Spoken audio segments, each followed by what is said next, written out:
Hello and welcome back to another Mentorship Monday. My name is Cory Fisk and I'm with Construction Management Online. We curate education information for the construction industry, and we do so with a little bit of touch of human kindness and a little bit of soft skill. So, what we're going to be doing today is answering questions from real construction managers who have had questions that they've presented to me, and we're just providing a little bit of mentorship here for you. So let's go ahead and get started. We're doing this in something called Skill Builder. And Skill Builder is the opportunity to have very topic specific, step by step mini courses for each of your individual people to learn from, but it offers the opportunity to really have access to something that you don't have to have a superintendent around to ask a question or another senior project manager. They can actually be focusing on their job and their work, but then you can have a library of mini courses to jump into to help you understand different things you're wanting to learn on the construction job site. So today, what is your question? Our first question comes from Rick, and he asks, how do you prioritize tasks when managing a construction project? So when we're prioritizing tasks for a construction project, this is going to mean a number of different things. This isn't just the physical construction work that's happening out on the job site.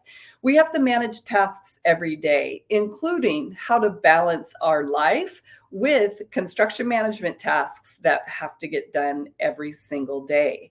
And so when we're recognizing doing this, it can become really overwhelming. So one of the things that we want to think about doing is creating a master plan.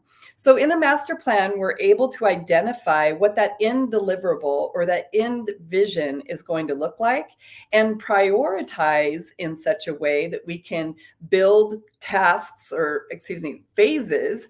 We can do what's called a back pass. So we have this big overwhelming picture of what needs to be done. And then we're going to perform a back pass and put phases in that are really going to be taking care of units of work that most likely could stand on their own. Then we're going to insert milestones, which are mini goals that are going to happen in each phase to be able to help us have a stepping stone to get to where we want to be. So by breaking these really big items into chewable tasks, then we're able to identify what needs to take priority and how we're going to be presenting this in the order of precedence. And so doing this, we can use project management tools. We can use a lot of softwares that are out there. But the most important thing to remember is that in construction, if you have systems and processes in place that you identify what works for you and then you can repeat it to the next job or the next task or the next situation, then that's really when you're able to accelerate your effectiveness and your production. So with that, I hope that answers your question about how to prioritize tasks when managing a construction project. So what strategies do you take or use to handle conflicts between team members or subcontractors? So Rebecca sent this question in, and this is a tough one, right? Because we're always going to have conflicts on a job site. This is a very intense, high stress situation. We've got huge money budgets and we've got time frames that we're trying to meet. So it's very important that we do have strategies in place. Now, everyone comes to the table with their own priorities and their own objectives. So the first thing that we need to do is to be able to identify and find commonality. Recognize that there are things that all of us are going to have in common. If we can focus on what it is that we have in common and focus on how we're going to be able to move that forward, then sometimes the other things will drop off and we'll understand that it's more of a personal desire versus something that is really best in the best interest of our project.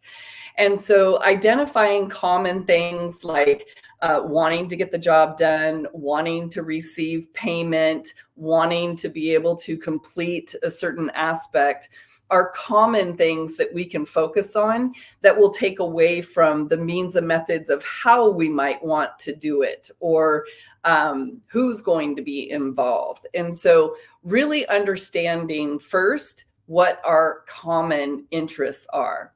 And then other strategies that we want to keep in place is, of course, open communication, being able to communicate regularly in a number of different ways in order to be able to make sure that our message is being interpreted correctly and is being interpreted by the right individuals. So remember how complex construction is. We're in this industry with over 5 different generations of individuals. So our communication styles are different. Sometimes even the definitions that we use for certain words are different. And so really recognizing that presenting this information a number of different ways is going to have a broader effect for the entire team and for everyone that's going to be involved there. And so another strategy that we can use in handling conflict between team members is making sure that we listen. Listening is more than just hearing the words that are coming at you. It's about interpreting body language. It's about really understanding and hearing what this person is trying to say. They may not have the right words to be able to express themselves. And so there might be an underlining issue that we need to kind of work through and try to have patience in our interpretation of that.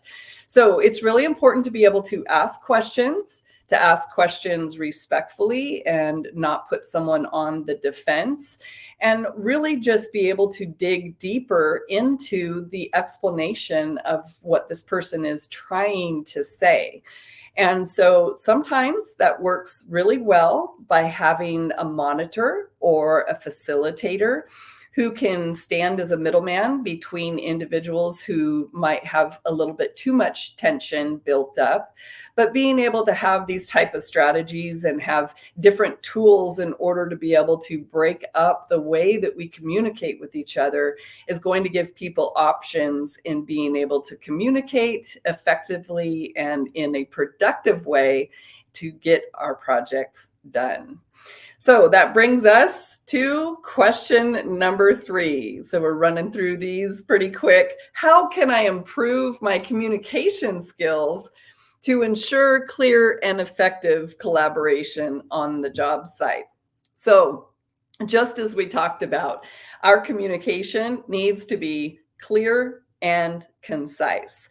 We need to know what our message is. We need to know how we want that message to be interpreted, and we need to know how to interpret the readings of the people that we're giving our message to ensure that they've heard it the way that we wanted it to get across. If not, then we just need to step back, take a deep breath, and go at it again and go from a different angle or a different perspective. So we have to remember that we all have different backgrounds, and the experience that got us to where we are is not, we really can't assume that other people know the same things that we know. So when you have someone from, say, the site, and they're talking about specific items in the production or the progress of the work and the construction itself, and then we're talking to somebody who's a project manager who understands about the construction industry but has a different focus on paperwork and documentation, then some of the language that we're using is going to be different. In some cases, it's like speaking a different language. And so just being patient and knowing and understanding that we all have a different role in this team, and that we need to be able to lean on the expertise of others and really enjoy the opportunity of educating and teaching people to recognize what our role does and what our individual responsibilities are. So taking personal accountability and really almost feeling as though you're over communicating, might be an opportunity for you to be able to reach more people who needed to hear your message. So, anytime that you want to jump on and ask a question about Mentorship Monday and be able to bring questions here to answer, we'll go through a quick review of what that's going to look like and provide opportunities for your personal growth to keep growing on those job sites. So I just want to introduce you to the latest class that we have for our construction management online, which does talk about communication with high tech. So generative AI and learning how to use Chat GPT in the construction industry is so incredibly important. And we've given you 20 free prompts in this booklet to give you a fast start in being able to copy and paste things into Chat GPT that's going to start giving you an understanding of how to use the tool and be able to apply it as a useful tool in your construction management. Now, this is always a question. Everybody's worried about AI taking over the world, and that's not what we're doing here. The information that you generate needs to be reviewed by you. It needs your input and it needs your participation, but this will definitely cause an effectiveness and really give you some time management opportunities in your particular job. And then if you're interested in your mini skill set specific topics, mini courses, then you can join us here with our Skill Builder membership, or our newest cohort for Construction Management Online is going to be starting soon. So thank you for being here on Monday for Monday Mentorship. We are here on Mondays at 10 a.m. We also have our LinkedIn audio on Fridays at noon during the summer for our Lunch and Learn series.